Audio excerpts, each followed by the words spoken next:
Hey everyone, and welcome to Beginnings, the show that asks, where do creative people come from?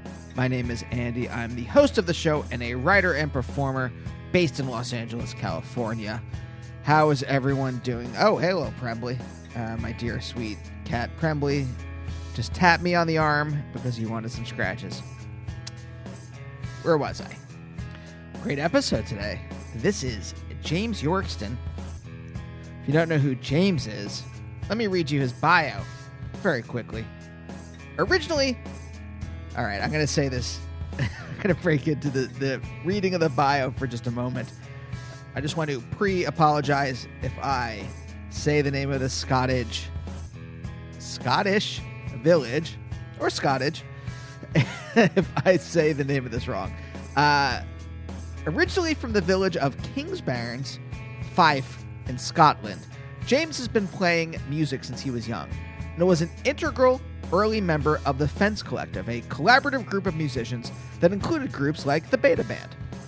James spent years honing his craft, and was eventually championed by John Peel and John Martin after he sent them tapes of his music. This led to him being signed by Domino, who have subsequently released most of his albums, including 2019's critically acclaimed The Route to Harmonium, and his latest album with the Secondhand Orchestra, The Wide, Wide River, which is already one of the best albums of the year. I absolutely love it. In fact, why don't I play a song from it before we get into the episode, in case, James is pretty well known in the UK. I don't know how many people are that familiar with him in America, although you should be. If you like good music, you should be. So let me play a song from his then. But before that, this is really cool. I won't spoil James's story, but I think, we hit on some of my pet themes, dread, regret, that kind of stuff, and how that maybe has spurred James in his career. I should note, we taped this the day after the Capitol insurrection here in the United States. So that was on our minds. In fact, I believe it had kind of broken my own brain. Either that or, being in quarantine for almost a year. Or, both of those things together. And, the Trump presidency and, dystopia. All those things. I could tell, I listened back to this today to edit it and put the music in and everything, and I can tell when my brain is particularly broken because I use like too much, and it makes me wince. I don't think I use it too many times here as a way of trying to let my brain catch up to my mouth. Hey, listeners, audience, friends, may I be so bold? You be the judge. But yeah, not only is James's album out now, his new one, so I thought this was an apropos time to release this, but also, we are neck deep in this whole impeachment trial, which mainly stems from the insurrection, so I think we're still in the same headspace that we as a people, the human race, is still in the same headspace that we were in on the 6th. So audience, you'll be right there along with us as we try to emotionally pick up the pieces. Anyway, if this is your first time listening to Beginnings, thank you for checking out the show. If you want to check out other episodes, I've been doing this for 11 years. I've talked to hundreds of writers, performers, musicians, and artists. Just recently, I talked to Ian Mackay from Fugazi and Mary Timony from Helium, and both of them from plenty of other bands. Cy Spurrier, hey, if you are a fan of UK writers, I just talked to comics creator Cy Spurrier. If you are, much like James, if you are a fan of UK folk music, I just talked to Richard Dawson. I just talked to Shirley Collins. Check out those episodes. If you like what you hear, you can subscribe to the show on Apple, Stitcher, Amazon, Google, Spotify.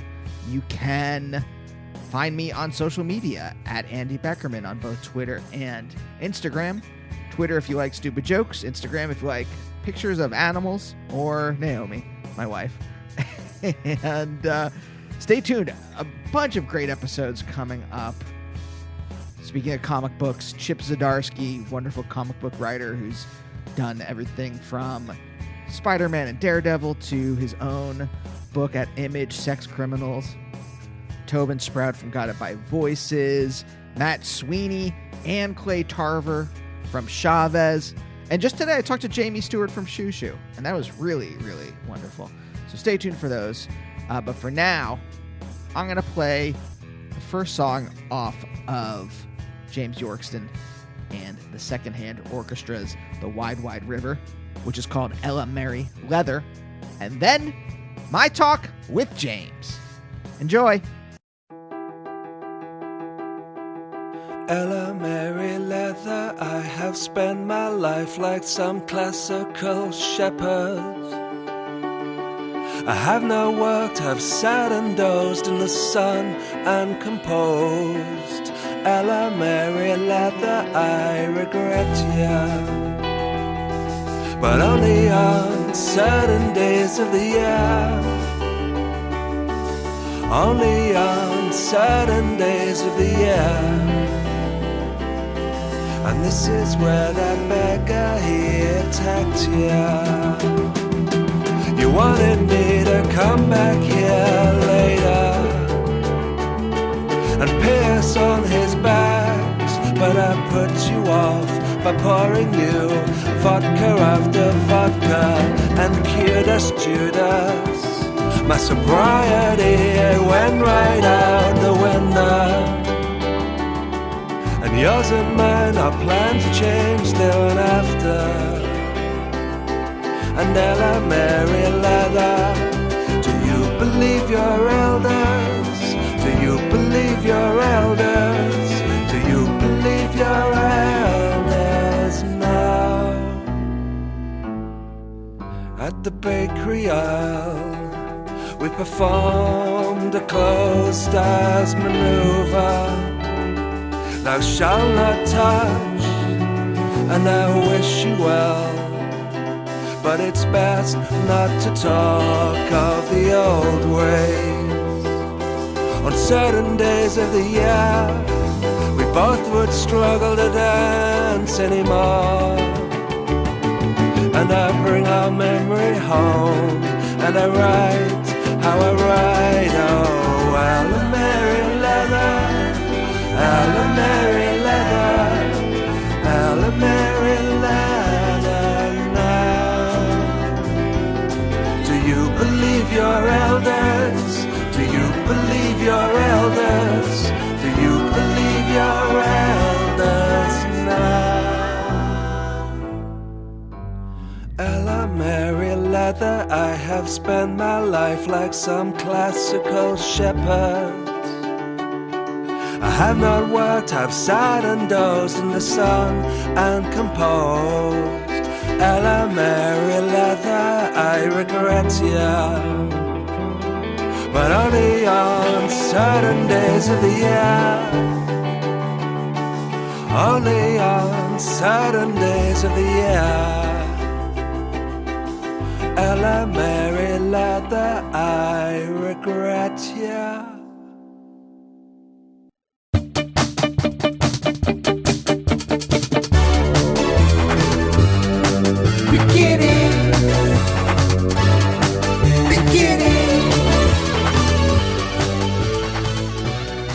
And I also have this bonus recording thing happening, just in case it all fucks up.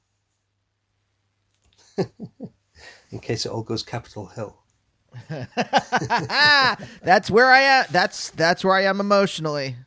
That's there. I woke up this it's all been very surreal. And I woke up this morning and saw someone one of the T-shirts people were wearing yesterday. One of the fun T-shirts was it said 6MWE, which stands Yeah. for 6 million weren't enough.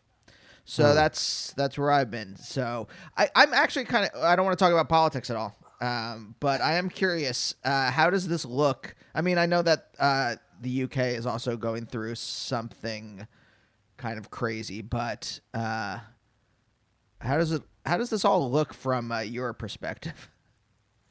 I think we're mostly hoping that you impeach Donald Trump pretty quickly, to be honest. And it's a little surprising it hasn't happened earlier.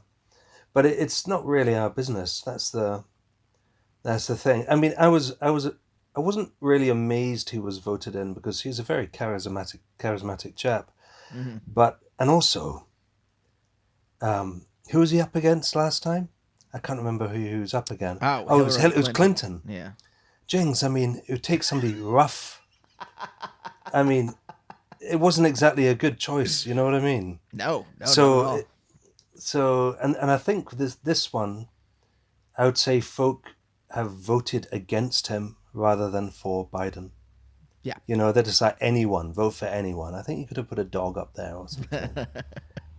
I think you A could. dog would because have done better, I think. a dog perhaps would have done better. Joe Biden, he may have been very good when he was younger. I think perhaps now maybe he's a wee bit too old. But I mean, what am I to say? It's not my country. Good luck. That's what I would say. The one other thing to say, the Kamala Harris, is that her name? Yeah. She seems like if Joe Biden decides to take a step back, she seems more than capable of stepping up. So, there's some hope there. She's competent. I mean, that's the problem, though, is that, like, the choices you have here in America, and I don't know if it's that much different in the UK, but the choices are all between right-wing fascists and then just, like, competent caretakers of the neoliberal empire. And so it's just like, I mean, they're nicer and they're not going to, like, outright murder you. They're just going to means test you to death. They're just going to be like, well, you can have health care, but only if in the last 2 years you had a loss on your tax returns in column B, then you can have health care. And if otherwise, you're on your own. Sorry. It's like stuff like that. Whereas, like, I think it's the same thing. Like, I don't know. I mean, I don't know if you're, like, pro-labor or pro-Corbyn or anything like that. But, like, it seems like Corbyn and Bernie and Bernie Sanders are kind of treated the same way in both of our countries. I think both the UK and America would have looked very different right now if Corbyn and Bernie had got in.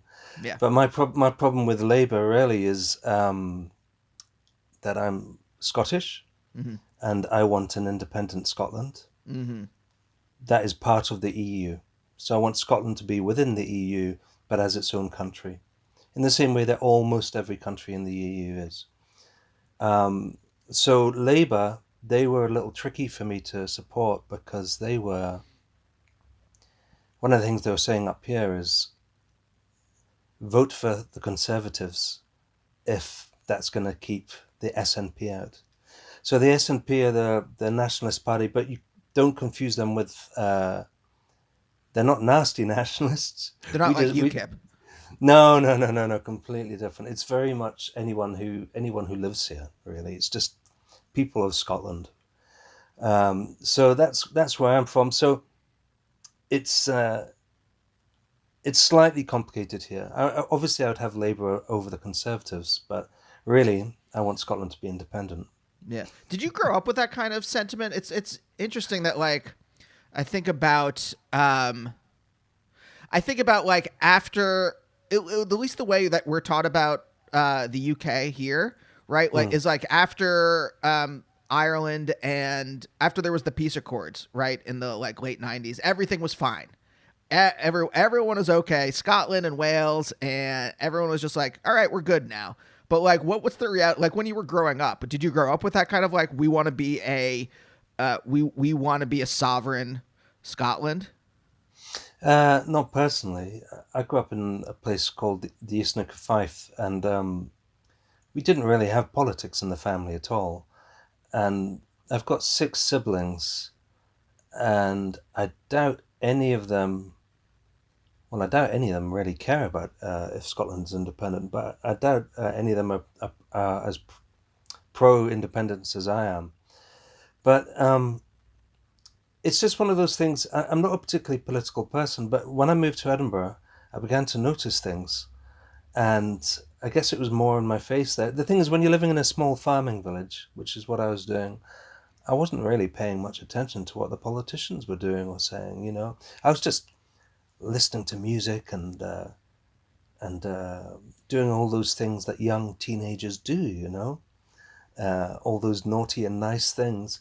So I wasn't, but you know what I mean? I wasn't really paying any attention at all. But I was at the same time, I was listening to a lot of punk rock, and a lot of that had, I'd say, progressive lyrics, people like the Dead Kennedys, and Crass, you know. So that was definitely sculpting my worldview, the lyrics of those sort of bands, you know. Yeah, that's been a very common theme. I mean, I've been talking to a lot of people. Weirdly, politics is one of the things in all of our minds in the last year. And it made me really think about how much of my early political worldview was formed by listening to Minor Threat and listening to Sonic Youth and Fugazi, and all these bands are and like, especially like a ton of the hardcore bands that I started listening to. I mean, I'm too young to have been like in that, but it came to me like about a decade later. And it really, really set me on a certain path that, like, obviously I didn't get really politically conscious until, like, you know, my 20s. But that's the stuff that really kind of just, like, sparks something in my brain. It's amusing when you see people. Who's the band Rage Against the Machine? Mm-hmm. They had that song. I can't remember. Killing in the Name of it's called, and it's got the big sweary chorus. And then you see some of the Trump supporters kind of dancing along with that. It's a very, very weird thing when songs get taken and people inhabit them in a completely different way than how they were meant to be. It's like seeing Dead Kennedy songs. I remember seeing a Dead Kennedy song in a. Obviously, it'd been sold by the band as is, you know, without Jello. It was in one of these terrible American cop films, while somebody was getting beaten up, you know, and the cops were kicking this guy on the floor, and in the background they had the Dead Kennedys doing Rawhide, you know, and it set me on my sort of political path as well, but also on a sort of path of. I am going to do what I want to do for a living. And I am not going to go into the mainstream. I'm not going to, you know, grind my life out in an office, you know, and that's something I really got from those bands. The Dead Kennedys were a big band for me at the time, but also a lot of the UK squat scene. So those bands like Extreme Noise Terror and Doom, and not everything they were saying made a lot of sense. A lot of it was just about rolling around the mosh pit, you know. But it was a great thing to do, and I still kind of cling to that punk ethos now. But it's more sort of, it's certainly not musically, but which is just try and be yourself, try and live your life as yourself, you know. And don't feel obliged to, you know, go into your father's business or anything like that if you can't do it. Because for me, I mean, my father doesn't have a business, so it would have been impossible. But for me, if I had gone on to one of those office jobs, well, I wouldn't be here now. I would have jumped ship a long time ago. So, and I think I got that strength from listening to punk rock, and people just say, just do what you want, man. Just do what you want. You don't have to do this crazy stuff. Do what you want, you know, and listening to that for years and years and years and years. And now I'm doing what I want. Yeah. Do you think you were already kind of set up as, I was thinking back to like when I was a kid, and I was already pretty like against authority. I didn't like people telling me what to do. You know, it really bothered me in some like, although, and also at the same time, I was just talking about this on another episode, but like, I was also like terrified of authority at the same time. I resent it. It's that kind of like dual. I'm sure there's some kind of like psychology of those two things going together. You resent authority, and are also completely scared of what it can do to you. Like I was always terrified of like my permanent record. Like I somehow that got into my head as a child that like if I fucked up in school that forever it was going to ruin my life, right? So do you think you were already like kind of like primed for this message, or were you on a path to be like, yes, I'm going to be a drone in an office, and this music like really like changed your brain or changed your the direction of your life?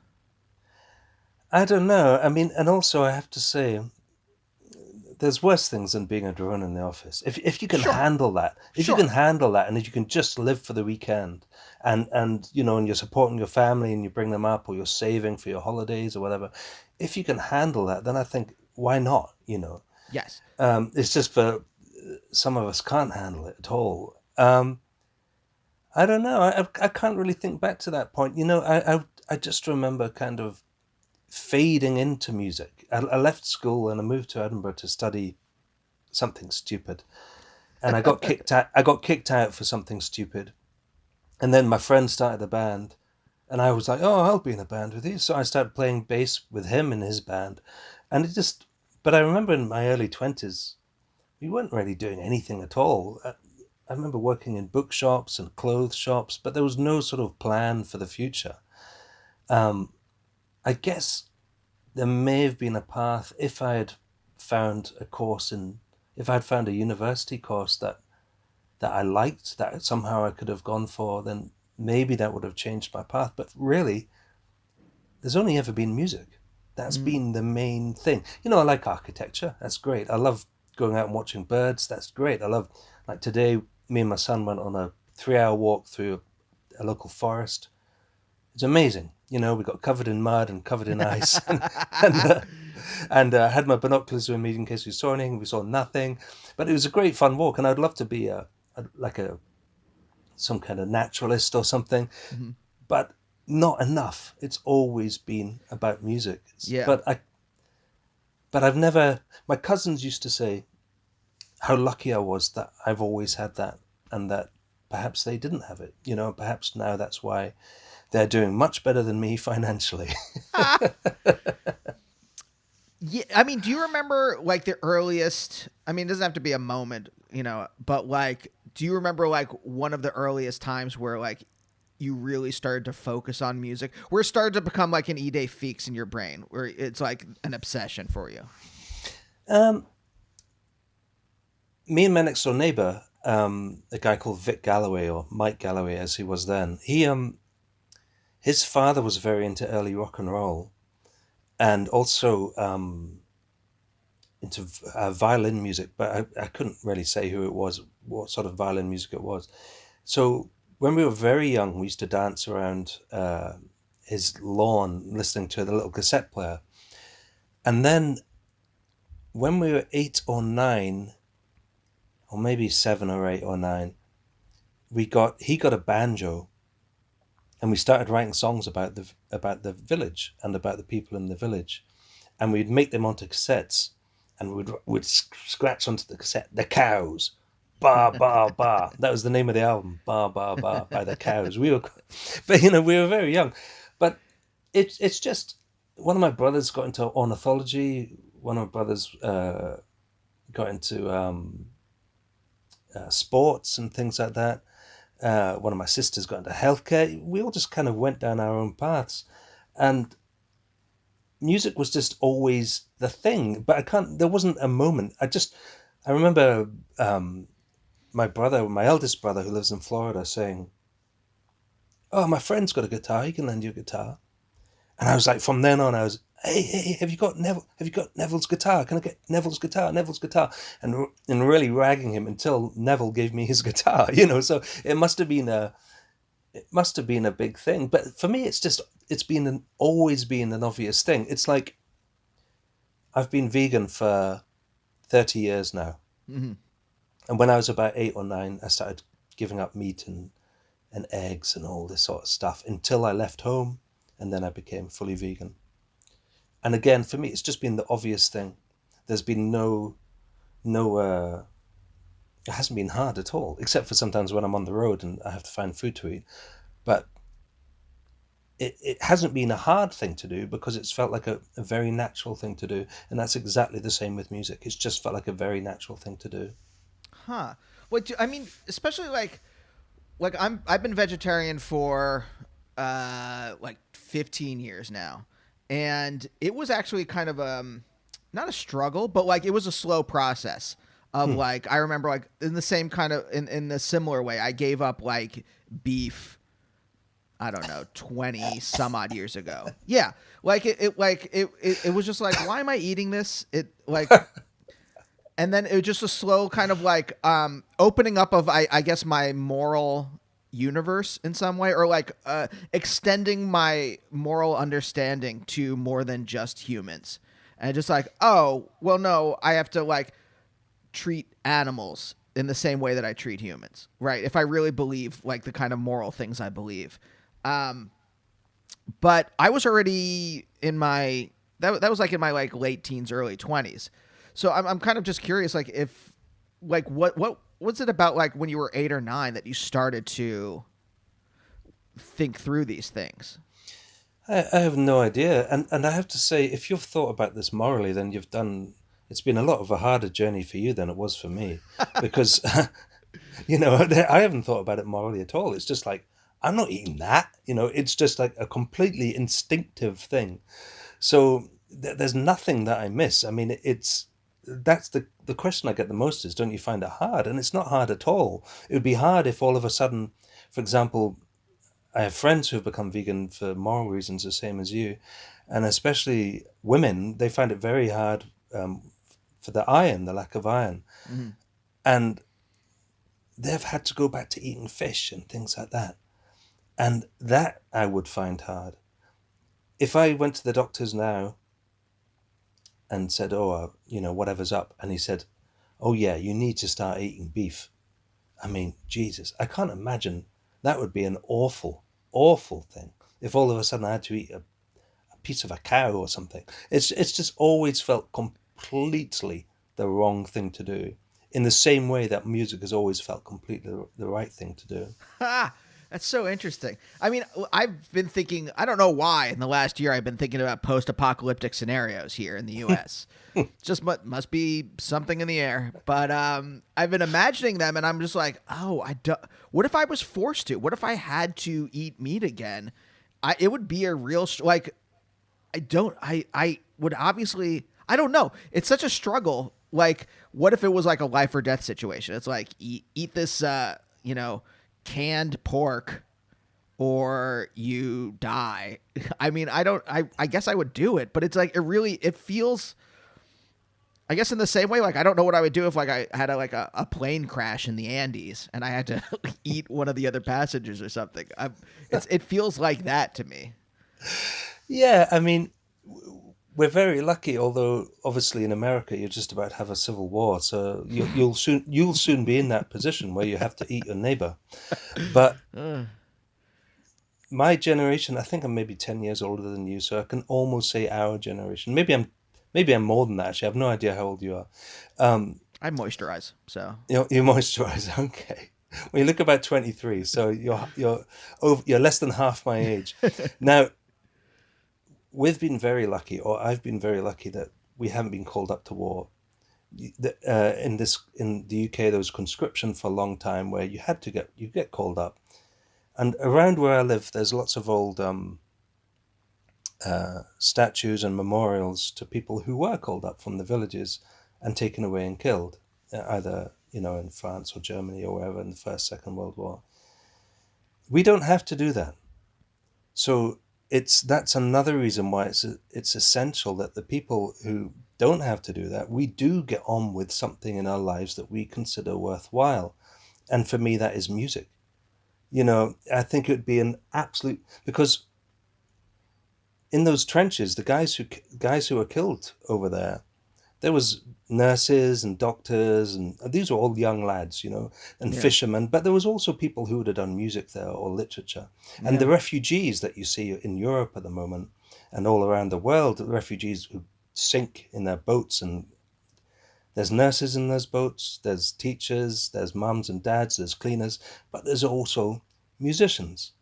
And that is one of the reasons I take it so seriously that doing music, that's what I'm going to do, because I am allowed to do it. So it's almost like an insult to those people who would give their right arm. They some of them literally give their lives trying to get to another country to make a living doing whatever they want to do.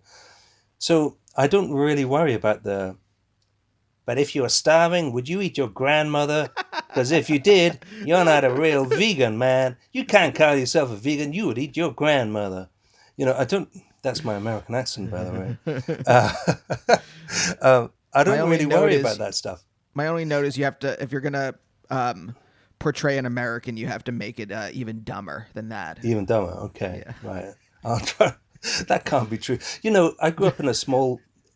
I grew up in a tourist area, and the only Americans I'd see were, forgive me, fat golfers, because that's what we'd have in Fife. Uh-huh. We'd have people coming over to St Andrews, which is the sort of ancient home of golf.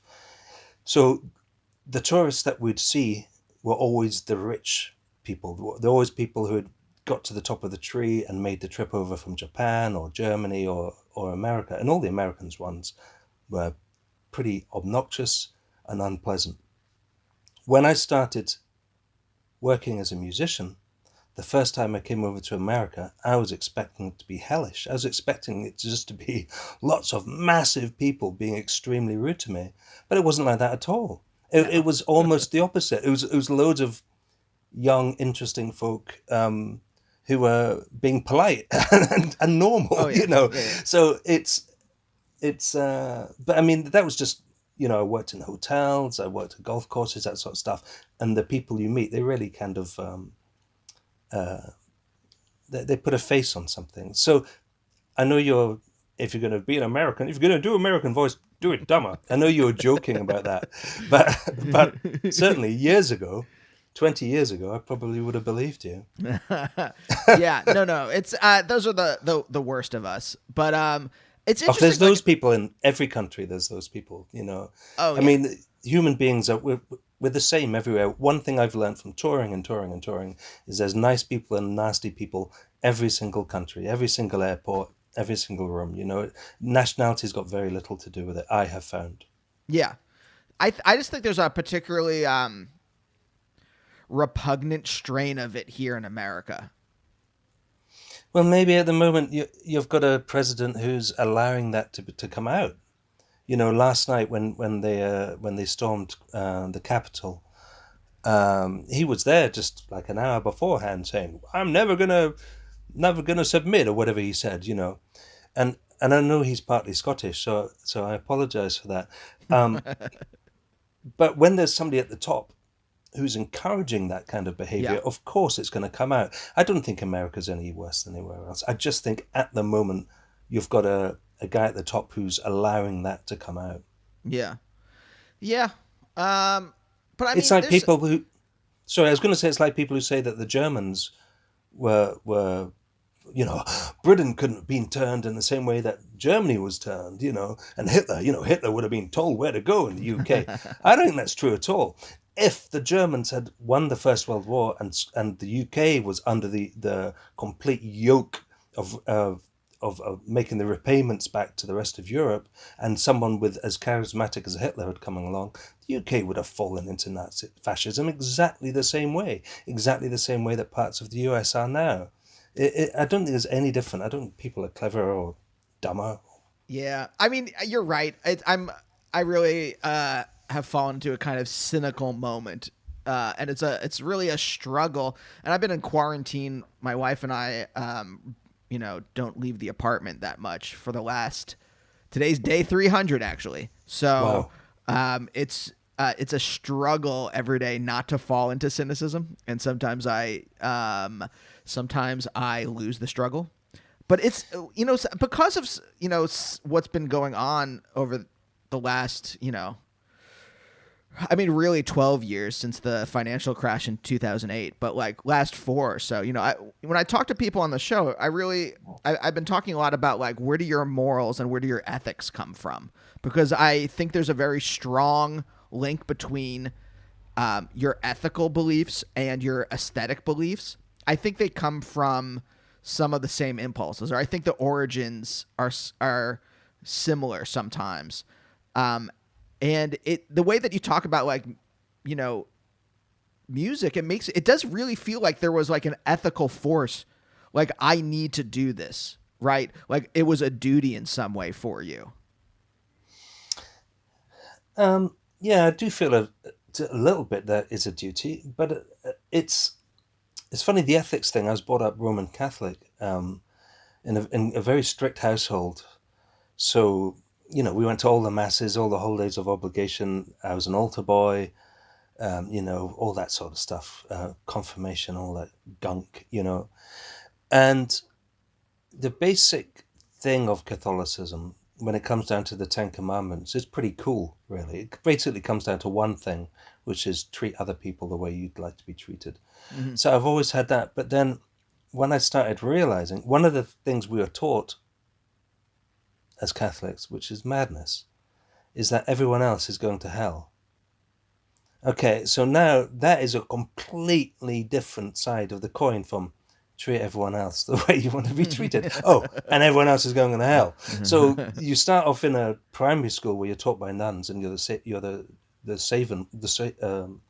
chosen people, Mm-hmm. Then you go to secondary school where there's hardly any Catholics, and everyone's going to go to hell. So it really makes you question things. So I guess some ethics have come from there, but not all of them.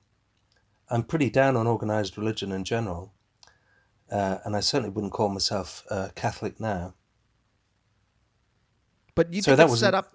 That wasn't even your question. Set up your like ethical framework, and not just your ethical framework, but like I think the music of religion, definitely set like I'm Jewish, and definitely like I grew up with in the 80s. I was a child, and there was still this hangover from the 60s. And so a lot of the music that I encountered in Temple was like 60s folk music, 60s American folk music set. And then they would set the Psalms to those. There's a woman, I think her name's Debbie Friedman, and she wrote a lot of the music that we sang as children. And that definitely like imprinted on me. Oh, without a doubt. I mean, the best thing about church, without 100% for me, was the songs. And there were some great ones, which I still can remember today. God's Spirit is in my heart. The famous one was God's Spirit is in my heart. I don't know if you know that one. It starts off in a minor key and it goes, God's Spirit is in my heart. And it's kind of, and it's quite kind of dark. And then it jumps into a major key and it goes into a 3/4 thing, goes dum, dum, dum, dum, dum, dum. And then it starts singing this, hey, and it's got this amazing bit where it goes, and go tell everyone. And it kind of falls into this kind of oompa thing, And then there was some really beautiful songs as well, especially the hymns. And when I first started writing, certainly on that first album, there was a song on it called St. Patrick, and that was very indebted to the melodies that I was hearing in church. We weren't allowed music in the house particularly. It wasn't until we started just bringing it in. I remember when there was a film called Grease, and then there was punk rock came, and bands like the Specials, and this was just like, keep it out of the house. So we weren't really allowed it in the house until I was about 10 or 11, when I think my mother just felt she couldn't hold back the tide anymore, and I started bringing back rock and roll albums. So actually, my memory's a little hazy about that, but I remember there wasn't a great deal of music in the house, and I remember we weren't allowed a lot of it as well. What was the prohibition against music for those first 10 years or so? Like, why weren't your parents... because of the language. Oh. So for example, there's a song by the Specials called "Too Much Too Young," Mm-hmm. and I remember my brother bought that. My brother was 5 years older than me, and there's a line in it which says, "Too much too young. You're married with a kid, and you should be having fun with me. Don't you know about contraception? All this stuff, you know." And my mother's like, you know, we're not having this. So yeah, she was just trying to protect us, you know. It's Yeah. just, I mean, she had no way of knowing that I was going to go into music. You know, I mean, no one else in the family has ever gone into any of the arts like that. So, you know, she was just trying to protect her kids. In the same way, I wouldn't let my child now watch The Good, the Bad, and the Ugly. You know, he's Right. too young for it. You know what I mean? And in fact, I probably wouldn't let him listen to Too Much Too Young either, in case he asked me, "What does that word mean?" No, we're not supposed to have this talk for another 5 years. Yeah, And even then, that's going to be yeah. like, Yeah. well, okay. So if no one else went into music, like, well, I mean, what did your parents do for a living when you were growing up?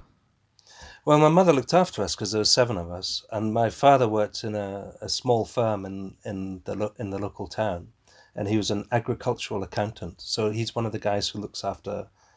He wanted to be a farmer. He was going to be a dairy farmer, and that wouldn't have sat well with me. Do you think that influenced you at all that he regretted not doing that? Like, I think about like intergenerational regret. Earlier when I was like I used the phrase office drone, I didn't mean it Yeah, in a derogatory manner. I yeah. just Yeah, meant no. that like if that's what you want and you use it to and it's like no, this like either you like working in an office and it suits you, or it's just like a means to an end because Yeah, what you really want is to support your family, and the family is the thing that brings you joy or whatever, right? 100%. Yeah, Yeah. And I think about my parents, and that was really like I think they had wanted to do other things, but I think the idea of having a family was more important to them. So they just kind of like settled down into like my dad worked like I think he wanted to be a city planner, and I think he went to school to be a city planner, and then he just ended up going into business because he wanted to support his family. And there was like in the late 70s there was a glut of city planners. And not enough jobs to go around. you know, I think it's that thing. Like I was saying, that you were a lot more. You had a lot more. Your morals played more of a part in you becoming vegetarian. I mean, your father seemed a lot more courageous because he left the job that he wanted to do and just got a normal job so he could look after his parents. I mean, his kids. That seems a lot more courageous than me just being a selfish idiot and continuing to write songs. No, I don't think so. I think, but I wonder, like, did it play a role at all? Even like maybe a subconscious one, like seeing your dad, No, like, no, no, because I didn't know anything about it, and he didn't tell me that until maybe 10 years ago. So I didn't know that at all. He was worried about me because all the way through my 20s I was in these terrible bands and they were never going anywhere. And you know, it'd be the sort of thing we'd print up 100 t-shirts and you'd sell like 10, you yeah, know, and yeah, I mean I've still got like loads of them up in the loft, you know. And it wasn't until I signed my record deal with Domino Records when I was 30 years old. And so by that time, a lot of my contemporaries now, they had already had a career. You know, they had already had a long career in the music business. I'm thinking about people like good friends of mine, like Steve Mason from the Beta Band, Malcolm Middleton from Arab Strap. All these people, their 20s were just full of stuff which I would have loved to have been doing. But I'd struggled away in other people's bands and I couldn't get it together. But when I was 30, when I signed to Domino, that first record came out and it got incredible reviews in the UK, and most of the broadsheets did a big feature on it, you know, sort of 2 or 3 page feature on it. And one of my father's cousins was up, and my dad said to him, "You know what? I think James is going to be okay." And my father's cousin told me this, and it was such a nice feeling, you know, my father saying that he thinks I'm going to be okay. Because all the way through my 20s, I was just like, "Oh, can you lend me 500 quid to buy a new bass amp?" And he was like, mm-hmm. "No, I can't." You know, well, he did actually once. He did actually lend me 500 quid to buy a new bass amp. So all the way through my 20s, they were probably wondering what on earth I was going to do. So, but then when I finally signed to a record label, and I finally got enough money to buy this little house I'm sitting in and to look after my family and all that sort of stuff. Now he sees it as a different thing. I'm not rich, but I don't spend a lot of money, and I'm okay. I'm perfectly fine. Yeah. What changed for you? Was it just like a quirk of luck, like your friends had just by luck had gotten some kind of acclaim, or was there do you think there was something internal to you that changed that allowed you to? No, I can absolutely point to it. In my 20s, I was too shy to do my own thing, and I didn't have enough belief in my own, because I can't really sing like a Frank Sinatra or Freddie Mercury, So I was always playing bass in other people's bands, and I'd follow their enthusiasm, but it never got anywhere. But then when I was 29, I think I was 29, it was either 28 or 29, I left those bands, and I resat my exams, and I was going to go to Queen's University Belfast to study ethnomusicology, because I'm very interested in traditional music from around the world. Mm-hmm. And I said to myself, okay, I've got this year off where I'm studying my exams in order to get into university for the first time. Within this year, I'm going to make an album of songs just for myself, with nothing for anyone else, just so I can listen back to them when I'm older and say, this is what I should have been doing, or this is what I was doing. And so I made those songs, and I put them on a cassette, and I sent them to John Peel. And John Peel played one of the songs, and basically my life just changed. It was from that feeling that I just had to follow my vision and just do exactly what I want. As soon as I did that, people started liking the music. Not to a huge extent, I realize I'm not Coldplay, or I realize I'm not Bono. I realize that most of your listeners won't have a clue who I am, but enough of them have made me able to make a living for the last 20 years. So it was that definite moment where I took the courage to leave the bands and do my own music. Was it a moment of exhaustion, or was it like, because I'm trying to think, like, what was it that that about you that you got buried in these other bands in your 20s? Well, the guy, Vic, he's the same guy who I grew up in the village with him. He and I were both music freaks. We absolutely love music. Now, he is now a DJ for one of the big radio stations, the biggest radio station in Scotland. And he also works on one of the radio stations in the UK. So he DJs on BBC Six Music and BBC Radio Scotland. And he's done so much work over the last 20 years. I sound like Donald Trump there. He's done so much work. But, he's had a successful career as a DJ. Before then, when we were in our 20s together, he was such an enthusiast. Come on, James, we can do this. We can write these songs. We're gonna tour here. We're gonna do this. We're gonna do that. That it was just hard not to get swept up with it all, because I needed someone like that who could take me with him, because I didn't have the confidence to do it myself. There was one moment in just before our final band. There was a period in the middle where I was in a kind of skiffle folk pop band, which I was writing the songs for, and I was like the main guy. But I broke that band up because the guitar player was insufferable, and the drummer was a bit of a maniac. He was homophobic, and it was just like, it was a crazy place to be. And I was like, right, I'm going to just completely break this band up just so I don't have to be around these people. And then I got asked to play bass in quite a well-known folk band, but almost on the same day, my friend Vic came back and said, "Hey, now you're out of that band. Do you want to come in this new band? And we've got a record deal." Because we had a friend who's going to set up a record label. So I had to make this choice, and again, I made a choice, which I'm fine now. Obviously, I'm in a good place. I'm on Domino Records. I'm making a good living. Not good living. I'm making a living. So I can't say it was a bad decision. Well, I don't want your listeners to think I'm Barbra Streisand or someone, or for them to think that I think I'm Barbra Streisand. But I made the decision to follow Mike and his enthusiasm again, instead of going into the traditional music thing, which really, that's what I should have done. But I'm happy where I am now. Yeah.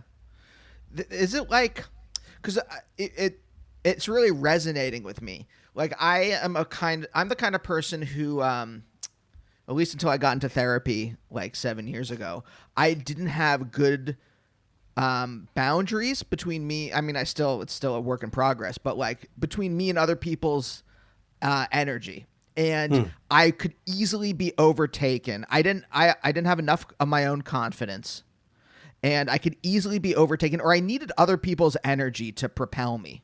And so I would often get like stuck instead of doing my own thing, which, now that I'm like getting some, I'm writing a movie this year, and I'm like, I am on my own. I am apparently good, and I can be recognized for that.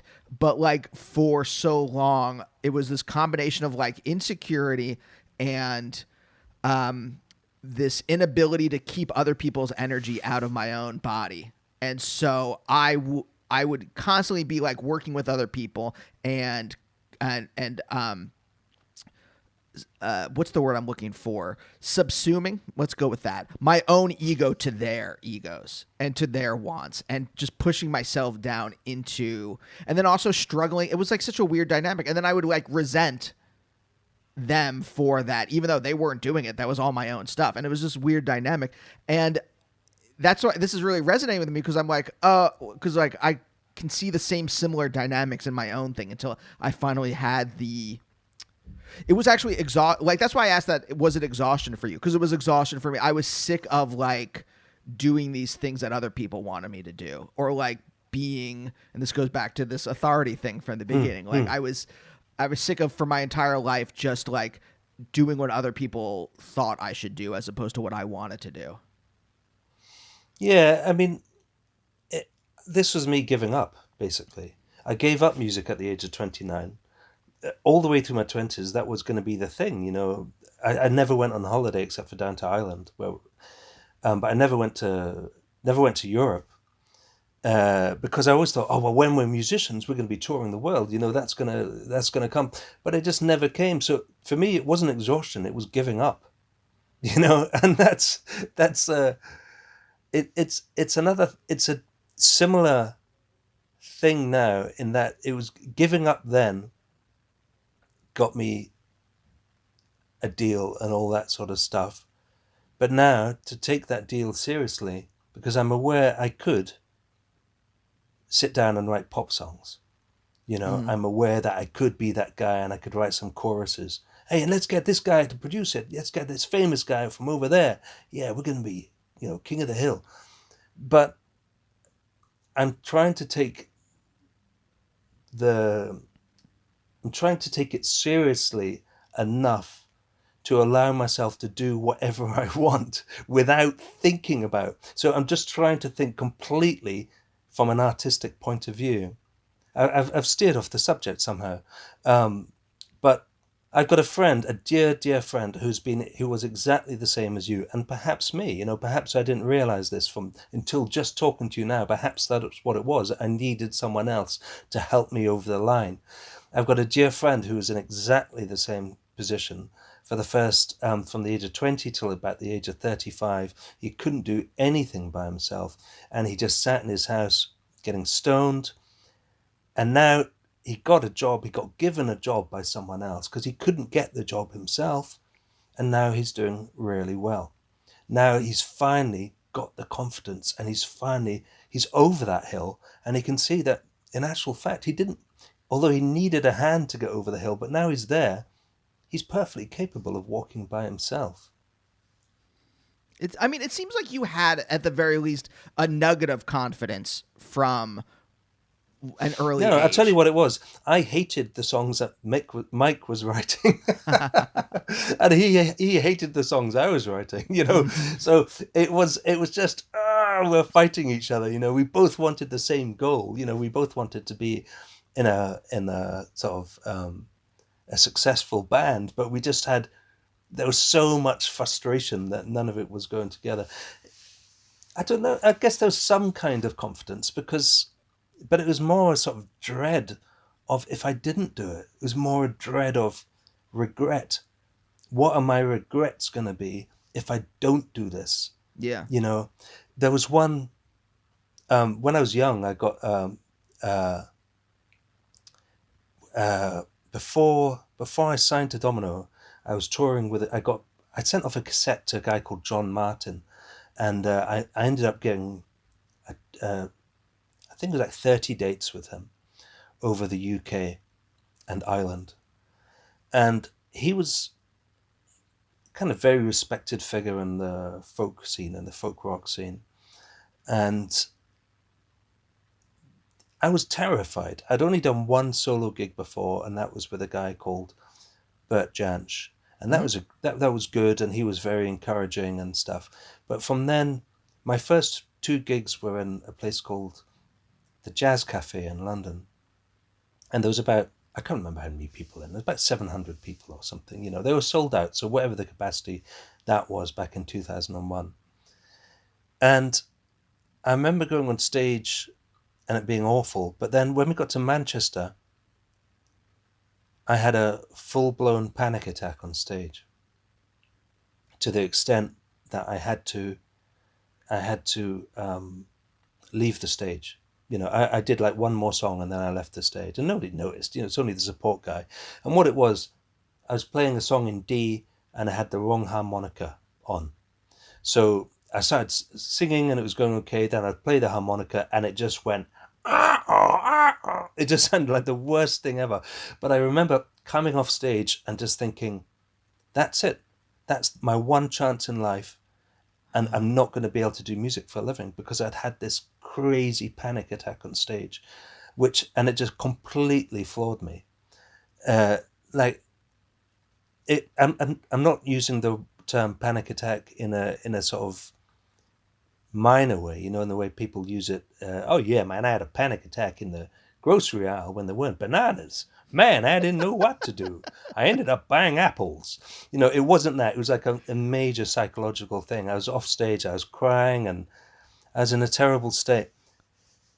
But I went back on the next day, and the reason I went back on stage the next day is because I thought, I have to do this. If I don't do this, I'm going to regret it every single day for the rest of my life.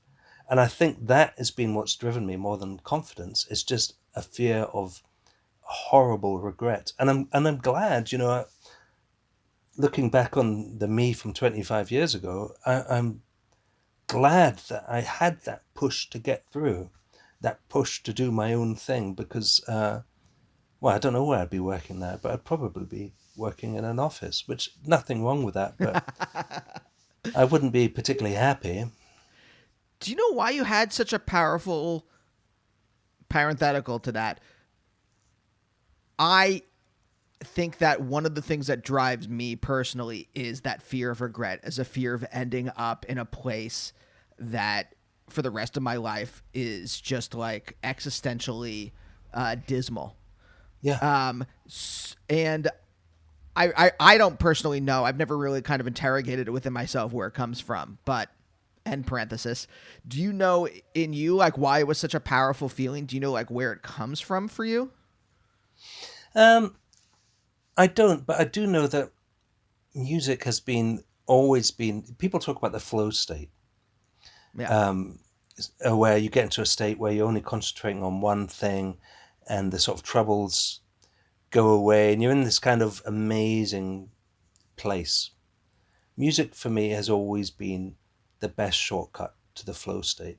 Music has always been the best shortcut to the place where I can just relax and just be within this incredible place where everything makes sense. And if I'm not in that place, then I'm in another place, which is a place where almost nothing makes sense. You know, so for me, it was kind of striving for the impossible, you know. But I was sheer bloody mindedness and fear of failure. You know, there's always been this thing. 70 years old, 80 years old, if I'm lucky, looking back and thinking, God, what did I do in my life? What on Yeah. earth have I done with my life? And now, I mean, I feel now, at least I can say, well, those 20 years, I made a living out of music. That was pretty good. I'd made some incredible friends around the world, went to some incredible places, some amazing gigs. And I'm lucky now, I'm at a great stage with the live work, or I was before COVID, where I was really getting great audiences. And I don't mean big audiences. I'm not, again, trying to Barbara pretend Streisand. to be Barbara Streisand. Yeah, yeah. But just audiences who totally got what I was doing, Yeah. and who were a joy to speak to afterwards and Yeah. beforehand, and just chat to at the bar or at the merch table. And I was in a place where I was just having these incredible shows with people who we just all seem to got it. We all seem to get, we just have the same worldview. And so, yeah, I think it's been worth it. I mean, who knows what my life would have been otherwise, but I think it's been worth it. Yeah. Oh, I mean that's the sweet spot to be in. To have fans, to have to build a community around your work. I think that my wife and I have do a live show and a podcast together, and we built up a community around that are like some of the nicest, coolest people, and I find that to be more gratifying than the because I live here in Los Angeles and I work in entertainment. Like I've been up close to like famous people, and I've seen their lives, and they don't. It doesn't seem that enticing to me. Yeah, I agree with you. I mean, I feel the riches I have. I live right by the sea. I live a stone's throw from the beach. I live in a small village. I live with my family, who I adore. My record company support me in everything I do. Not. I mean, financially, they pay for the recording. I don't mean they give me money day to day to live. They put me in touch with people like you. They release the records around the world. I feel from that side of things, I'm very rich indeed. Yeah. Unfortunately, we do have to consider money. Right. Us guys doing this sort of stuff. Unfortunately, we still have to pay for the vegetables, and the Spotify, that does not pay for the vegetables. But then the Bandcamp does. Yeah. So there's different ways. The internet gives and it takes away. But I was lucky that I started doing music before the internet, really, and that's how I got enough money to get a deposit on a house. So at least I've managed to get that for my family, and now it's just been kind of slowly going on. But I feel, as I was saying, I feel very rich, just not financially. Yeah. I mean, so you grew up in Fife, right? In Yeah. Kingsbarn? King's Barnes, yeah. I mean, how big of a town was it? It's tiny. It's when my parents are still there. When I was there, it was 150 people, Oh. and 3 farms. So and the village is kind of built in the middle of the farmland, and the farms kind of encroached into the village. So, but they've been sold now. Actually, all 3 of them have been sold, and they've been turned into houses and stuff. So there's probably about 400 or 500 people there now. So it's quite big. And they're built on some of the fields. I mean, it's a different place now. But so I don't. What were you asking about that? Oh, well, I grew up in Pennsylvania. In the suburbs, there was something that just like wrong to me about the lifestyle there. And I don't condemn anyone. I don't condemn my parents. My parents are great. I grew up in a wonderful household, and it was very nice. I had a lot of good friends. It was safe, but it just did not feel right to me. And I think that's like the kernel of like that feeling in me of like, I don't want to regret my life. I don't want this. There was something about that just like struck me in my teens as if I do this if I live here, if I get a job and just settle down with a family here, I'm not going to be happy. And how do you feel about it now? The reason I ask is because I left I left the Usnuk when I was 17, and I moved back when I was about 35.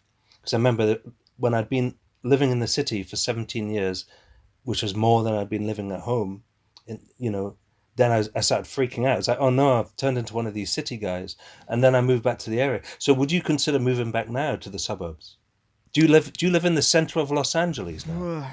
I mean, the Los Angeles is kind of suburban, honestly.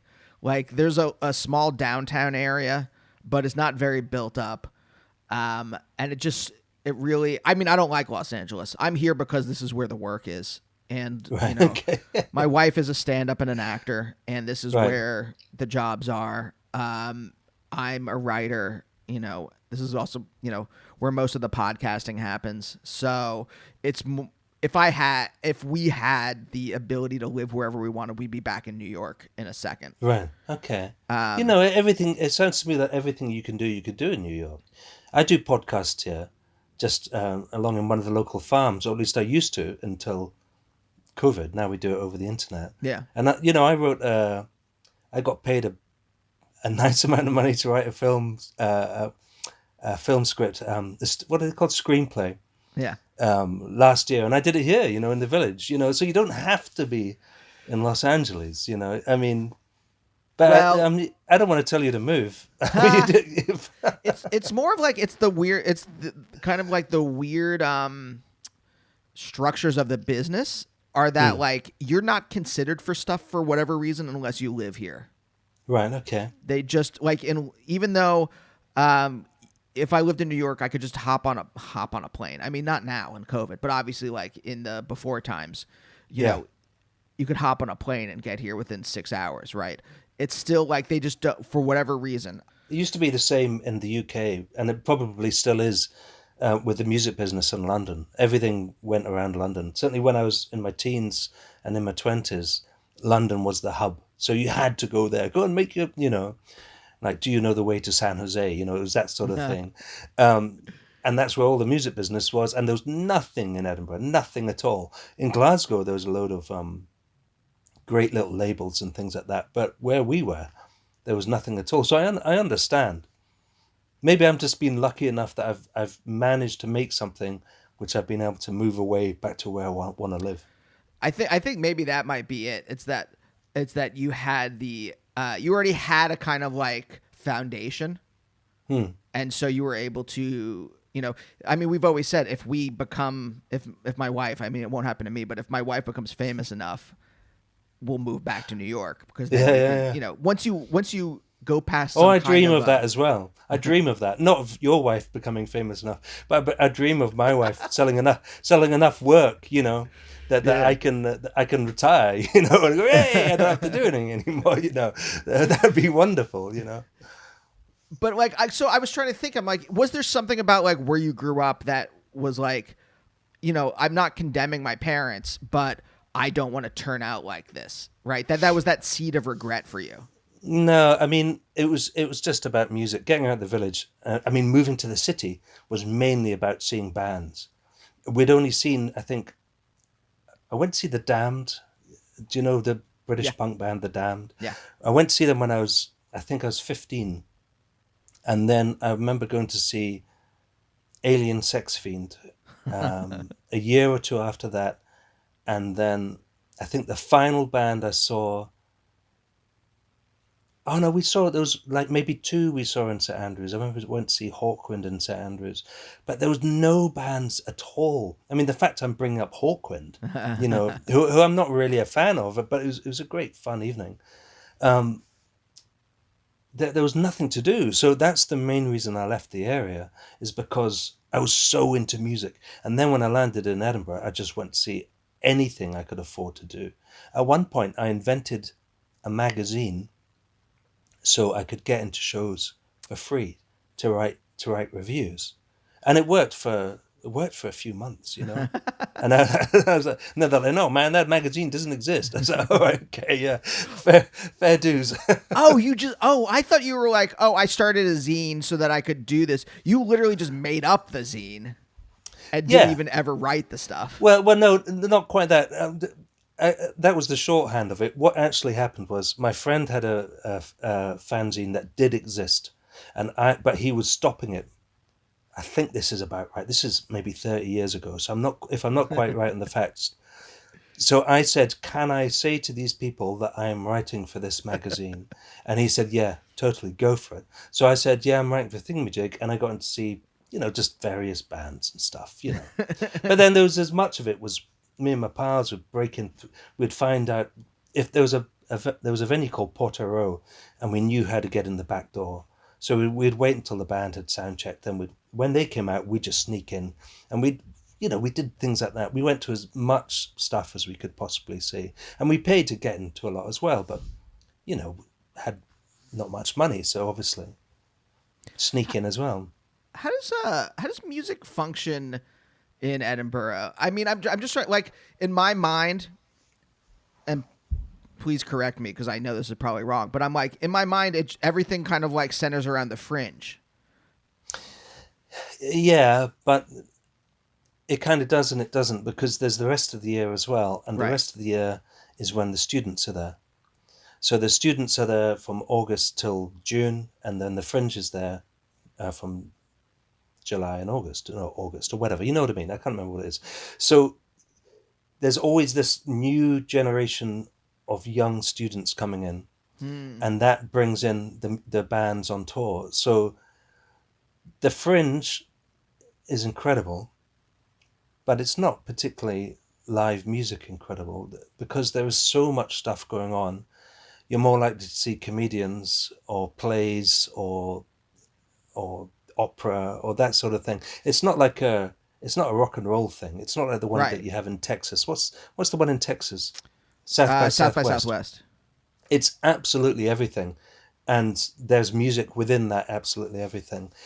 But the city, Edinburgh's a very small city. It gets completely swamped with tourists, and it was never my favourite time of the year. In fact, I was always very pleased when it finished, the Fringe.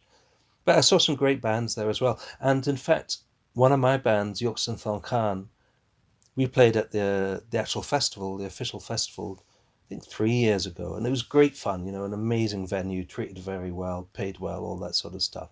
And I've played little shows in the Fringe quite a lot, maybe 5 or 6 times. So it's good, but it's not the be all and end all. It's more like, watch out, somebody's opened a tin of tourists, get out of the way.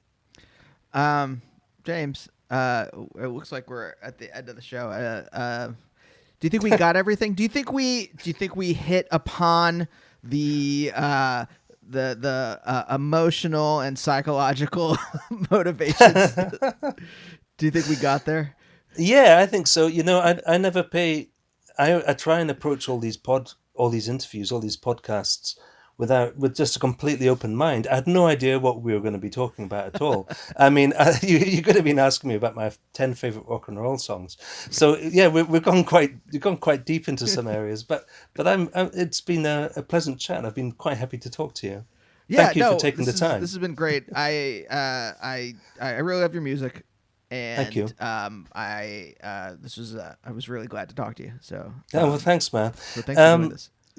Best of luck to America for the next 2 weeks. Yeah, we'll see. And what follows? Yeah, and what follows? Yeah, maybe this episode will be coming out in the fascist states of America. No, I'm sure it won't. I'm sure. I don't think that's going to happen now. I think you're going to be going the right way. I hope so. I hope so, certainly. I mean, fingers crossed. Yeah, I hope so. And we'll see you next time. Bye. Bye, oh bye, oh bye, oh bye, oh bye, oh bye.